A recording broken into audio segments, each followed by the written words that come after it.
ბათუმის სახელმწიფო ხელოვნების სასწავლო უნივერსიტეტის მუსიკალური ფაკულტეტის სადიპლომო სპექტაკლი ოპერა გაეტანო დონიცეტის სიყვარულის ნექტარი წარმატებით შედგა. მადლობას ვუხდით მთელ შემოქმედებით ჯგუფს, ასევე სპონსორებს და იმედს ვიტოვებ, რომ ზაფხულის განმავლობაში ეს სპექტაკლი ისევ განმეორდება. მსგავს ღონისძიებას ბუნებრივია სამინისტრო მხარჩუშას, ფინანსურათაც, მორალურათაც.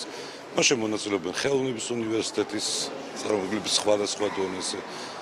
მუსიკალური ცენტრი, რომელიც ასევე ჩვენი ერთ-ერთი დაწესებულებაა და ისეთი კლასიკური ნაწარმოებია, რომელიც ყოველთვის საინტერესო რამდენად დაძლევადი იქნება, მით უმეტეს რაღაც ამ დონეზე ამ ეტაპზე ახალგაზრდობასებში.